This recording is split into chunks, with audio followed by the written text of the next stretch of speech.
On an overcast morning in October 1998, 22-year-old Lillian Hart left her mother's home in Brookhaven, Mississippi, and stepped into thickening mist that had settled over the pine woods.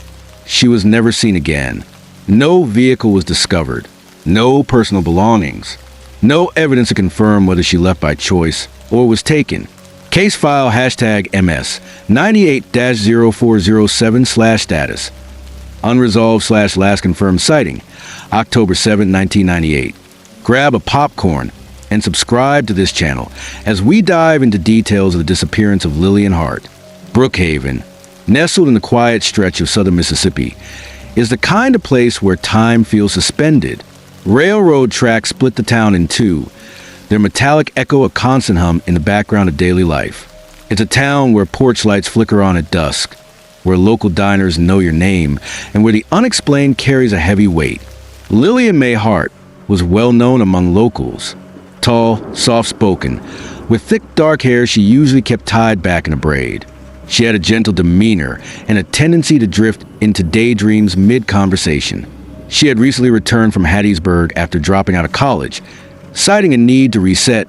Though those closest to her noticed she was quieter than usual, distant even. She was living again with her mother in a modest home on the edge of town, near a wooded area called Thompson Hollow, a stretch of dense pine forest often cloaked in shadow even during midday. According to her mother, Lillian left the house around 6:30 a.m. on October 7, 1998. She had been awake since before dawn, dressed in a light gray hoodie and jeans. She told her mother she was going for a walk to clear her head. It wasn't out of character. Lillian often sought solitude in nature, but something about that morning felt different. She didn't take her phone, which at the time was an old flip model she usually kept in her purse. She didn't bring water or her keys. She simply walked out the front door, past a mailbox, and vanished into the mist. It wasn't until later that afternoon that concern began to build. Lillian's mother, Diane Hart, tried calling her daughter's name into the woods behind their property, expecting perhaps a late return from a long walk. But the only response was a low rustle of branches and the distant whine of cicadas. By dusk, she had called the Lincoln County Sheriff's Office. Deputies arrived just after 7 p.m. and conducted a preliminary sweep of the area, noting that visibility was limited due to the terrain and fading light. The first formal search began the following morning, October 8, coordinated by local authorities and volunteers from the community. Bloodhounds were brought in from Jackson. The dogs picked up a trace along an old logging road that veered southwest into Thompson Hollow, but the scent trail stopped abruptly near a rusted-out culvert just over a mile in. No torn clothing, no signs of struggle, no footprints in the loose soil. Within 3 days, the Mississippi Bureau of Investigation, MBI, joined the case under the Missing Persons Division, cataloged as case file #MS 98-0407. FBI involvement was considered but not initiated due to a lack of evidence indicating an abduction across state lines. What puzzled investigators was how quickly the trail went cold.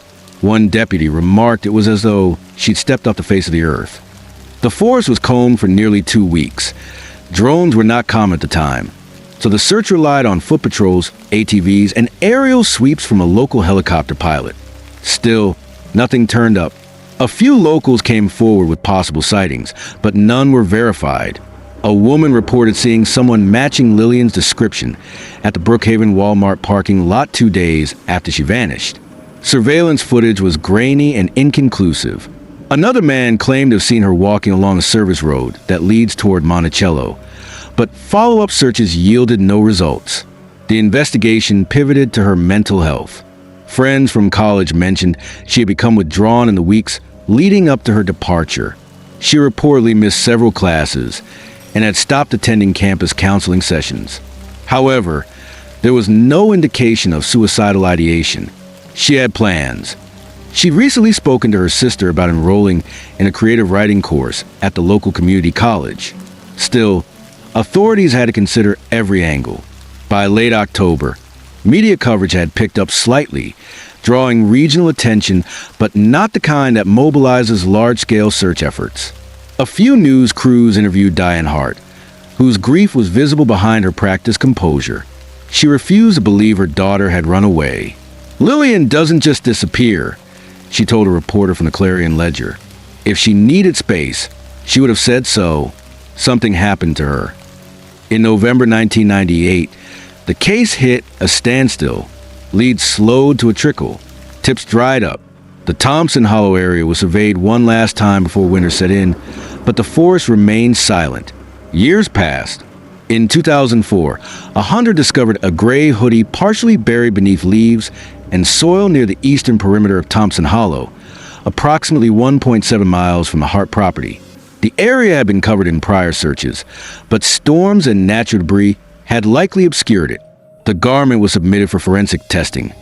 Though due to contamination and degradation, results were inconclusive. No blood, no DNA, no confirmation it even belonged to Lillian, though her mother insisted it looked like one her daughter wore regularly. Further testing was limited by the era's forensic capabilities. The item was preserved in evidence storage under tag #0407-06, but no further conclusions were drawn.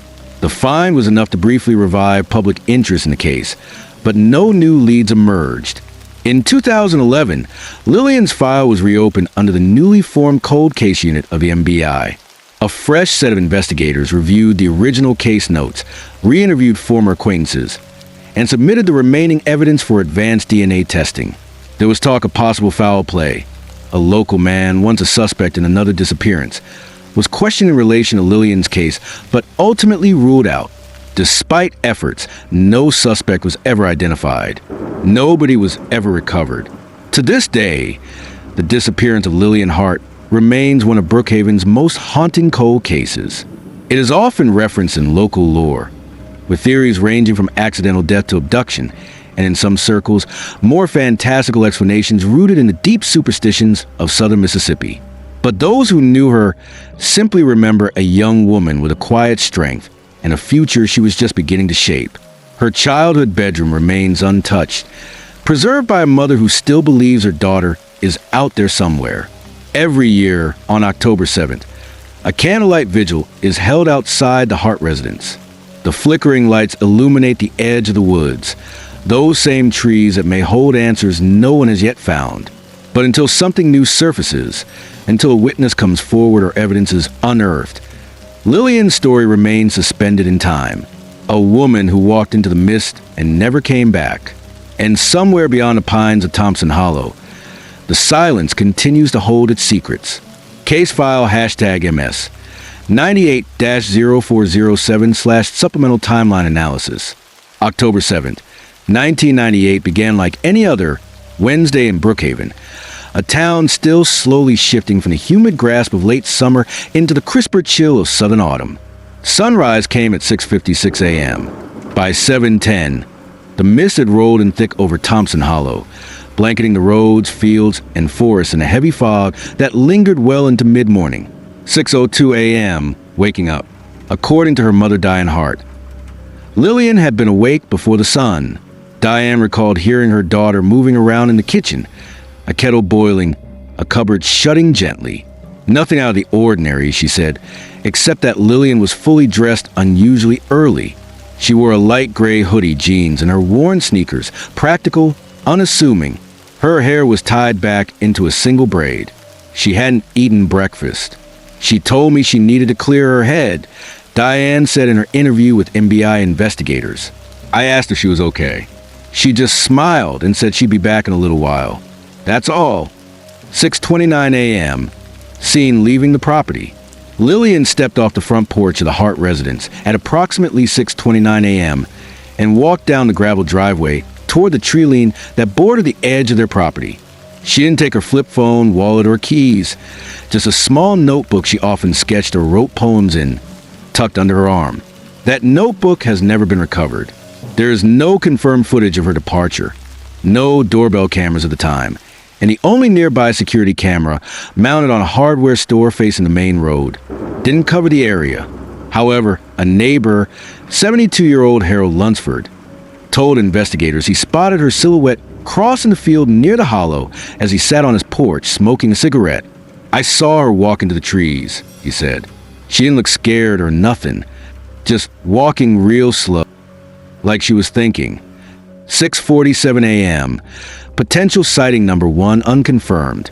Roughly 20 minutes after she was seen entering the hollow, a jogger, local high school teacher Marcy Beltran, reported seeing a young woman sitting alone on a large rock by the dried-up creek bed along the old Miller logging trail. The sighting was later estimated to be about 0.8 miles from a Hart residence. Marcy told deputies the woman was just sitting there, staring straight ahead, but she didn't stop to speak. She couldn't positively identify the person as Lillian, but said it looked like her from behind. The area was later searched thoroughly. No footprints, clothing, or personal effects were found. 8:11 a.m. First missed appointment. Lillian was scheduled to meet her cousin, Samantha Hart, at the Brookhaven Cafe for breakfast. They were supposed to talk about college re-enrollment. When she didn't show, Samantha assumed she had overslept or changed her mind. It wasn't unusual for Lillian to back out of plans without warning. By noon, Diane Hart had begun calling Lillian's phone, only to find it still ringing on the nightstand inside her room. 1:33 p.m., local sighting red herring. At 1:33 p.m., a woman matching Lillian's description was reportedly seen walking along Highway 51 near a stretch of overgrown pasture. A truck driver, Michael Ray Thompson, claimed he slowed down because the woman looked like she was limping or favoring one leg. She didn't look like she was hitching, more like she was trying to stay out of sight, Thompson told police. She had a hoodie on. Could have been her, but I was hauling and couldn't stop. Deputies canvassed the area later that evening, but found no physical evidence or follow-up sightings. No prints, clothing, or other traces were located. The report was filed under unconfirmed civilian sighting, Code U1, and ultimately considered inconclusive. 2:47 p.m., reported missing. Diane Hart contacted the Lincoln County Sheriff's Office after Lillian failed to return home and couldn't be reached by phone. Deputies arrived shortly before 3:30 p.m. and conducted a basic welfare check. Deputy Clayton Rhodes was the first to enter Lillian's room. He described the scene as neat, tidy, undisturbed, with her phone, purse, and a copy of Leaves of Grass by Walt Whitman on the bedside table. The windows were locked from the inside. We weren't in panic mode yet, Rhodes later said, but something fell off. Most folks who go off for a walk that early usually come back before lunch. 5:30 p.m., initial ground search begins. Deputies began an informal search at dusk with assistance from a few neighbors and family members. The dense brush and failing light quickly made the terrain hazardous. Volunteers returned with flashlights, dogs, and four-wheelers, but the effort was uncoordinated. By 7 p.m., Sheriff Walter Neely made the call to organize a formal search and rescue mission starting at first light. October 8, 1998, full search initiated. At 6 a.m., Lincoln County Search and Rescue, along with K-9 units from Jackson, launched an extensive grid search of the 300-acre wooded area surrounding Thompson Hollow. More than 60 volunteers joined over the next 2 days. Physical evidence collected, or not. No footprints were found that matched Lillian's shoe size or tread. No personal items recovered. No phone, no notebook, no backpack, no wallet. No signs of a struggle. No torn clothing, broken branches, or blood. A cigarette was found near the dried creek bed, but later determined to belong to one of the searchers. October 9, 1998. Suspicious report, red herring number 2. A call came in from a man in Bogue Chitto, a nearby town 15 miles south, claiming his teenage son had seen a woman matching Lillian's description at a rural gas station. She appeared disoriented and was talking to herself in a soft voice. Surveillance footage showed a woman with long dark hair, but the resolution was too poor for a positive ID. She was never identified. This led to days of wasted effort and false hope. Investigators later determined the woman in the footage was a known transit who had been seen traveling through the area in previous months. October 11th, case goes public. The Clarion Ledger ran a front-page story titled "Brookhaven Woman Missing in Pine Woods," which was picked up by local TV outlets. The tone was somber but offered few leads. Journalists described Lillian as a creative soul with a quiet presence and included quotes from classmates and family. One quote from her high school friend Thomas Keene stood out. She used to talk about how the woods made her feel calm, but she also said sometimes she felt like they watched her back. I don't know if she was joking. That statement became fuel for local speculation, community theories, and local rumors. The loner theory. Some believe Lillian had wandered off intentionally, seeking isolation or even planning to disappear. Investigators never found evidence to support this. Mental break theory. Others whispered about a potential psychotic episode, possibly brought on by stress. But no medical records or behavior suggested mental illness. Predator theory. The most quietly feared explanation. A chance encounter with someone dangerous in the woods. Yet, no known predators, convicted felons, or registered offenders were found in the immediate area. Law enforcement evaluation. Excerpt from officer notes, October 14, 98. Initial investigation shows no clear direction of travel. The victim likely entered the wooded area voluntarily. The search radius extended to 5 miles. 0 confirmed sightings. No credible evidence of foul play.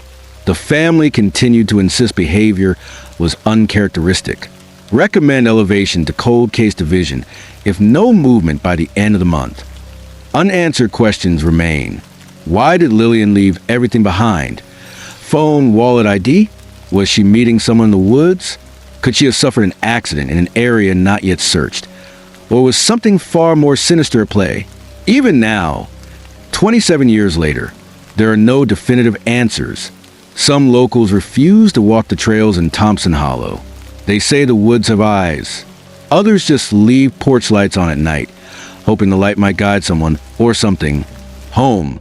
The final confirmed sighting remains Harold Lunsford's, a quiet figure walking into the fog just after dawn.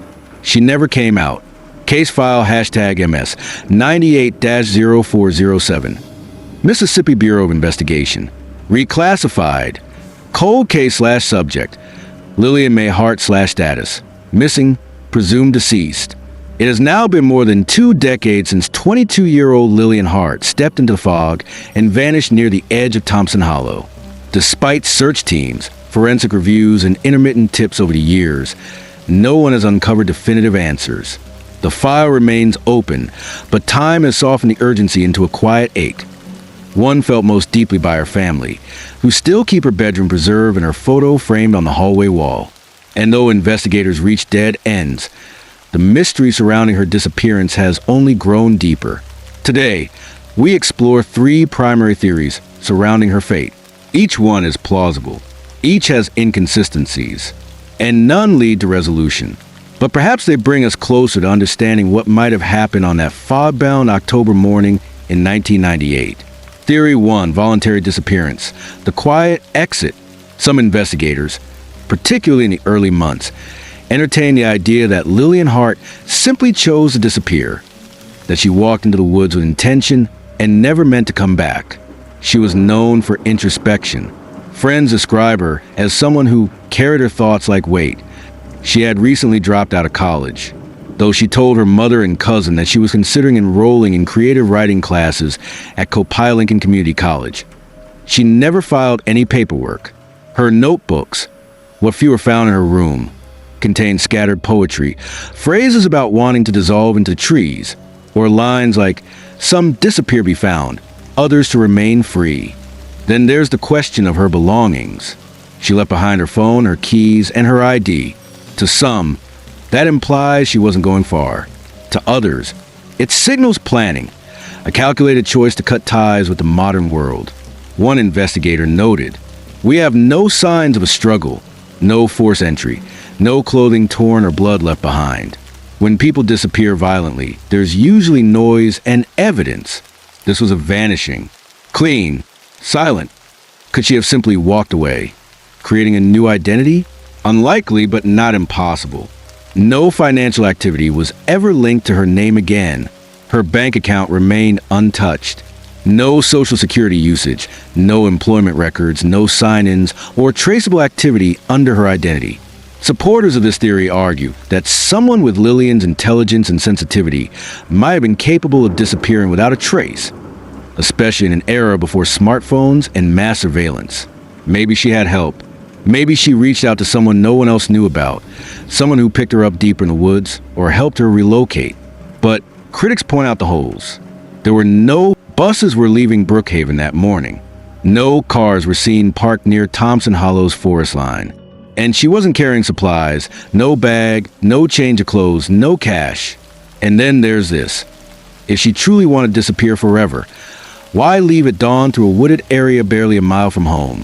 Why risk being seen at all? The voluntary theory raises almost as many questions as it answers. Theory 2, abduction, the silent snare, another line of inquiry, considered early but never confirmed, suggests that Lillian may have encountered someone else in the woods, someone with predatory intent. Though crime in Brookhaven was historically low, there have been sporadic reports over the years of strangers passing through, especially along the nearby railways and service roads. One 1996 police bulletin warned residents about a man seen living out his van near the hollow, though he was never connected to any crime. Sheriff Neely noted, "We explored every name, every record. Anyone with a violent background within 100 miles was looked into, but no one stood out. No one had a motive. No one had means." Still, some oddities keep this theory alive. The scent trail picked up by bloodhounds ended at a rusted culvert just under 2 miles into the woods, a point where an old access road once crossed through. Could someone have been waiting there with a vehicle? The terrain was rough, but not impossible to navigate for an off-road truck.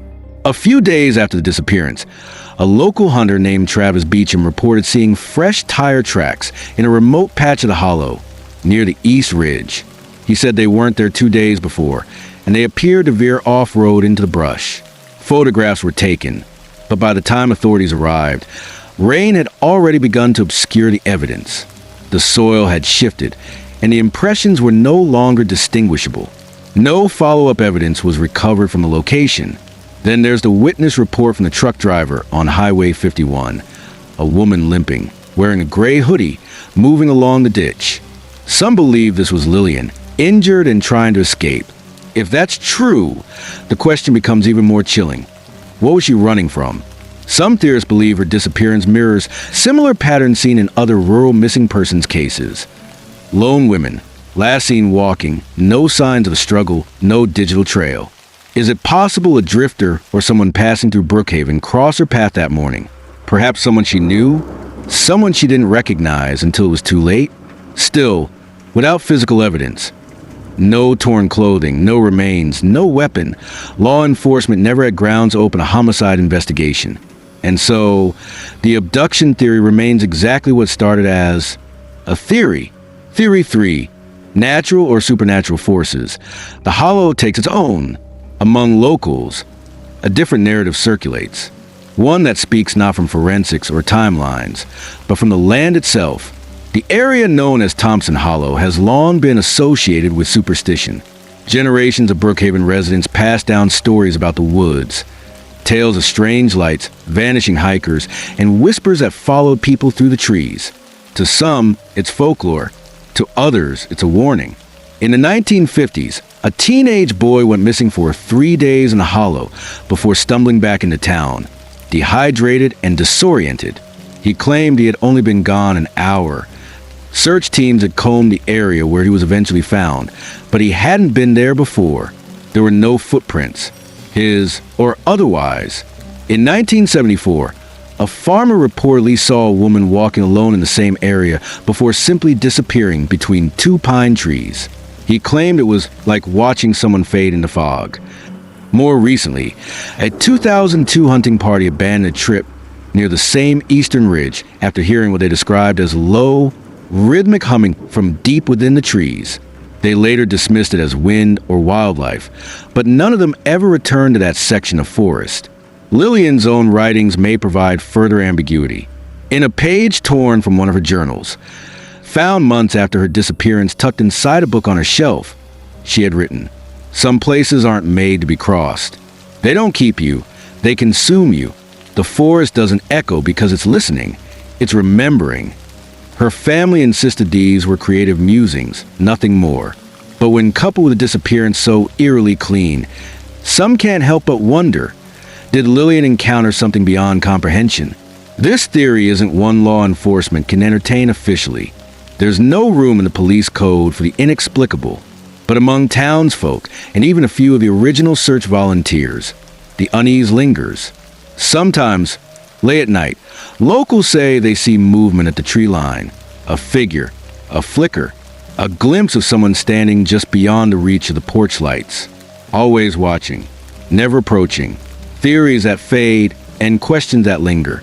Over the years, the Hart case has become something between myth and memory in Brookhaven. Mention her name at the local diner, and voices drop. Eyes glance toward the woods. Some believe she'll return someday. Others have long since accepted the silence as permanent. Investigators still revisit the file every few years. DNA testing has improved. Forensic genealogy has helped crack colder cases. But nothing new has surfaced. Not a body, not a confession, not a single confirmed sighting.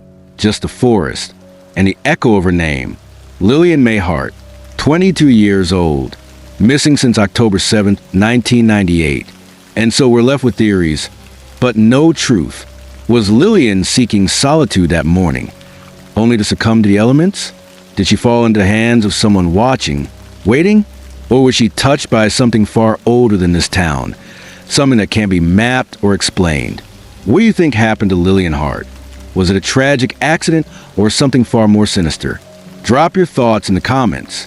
And if you're drawn to mysteries, real horrors, and the unsolved disappearances that blur the line between fact and fear, subscribe to the channel.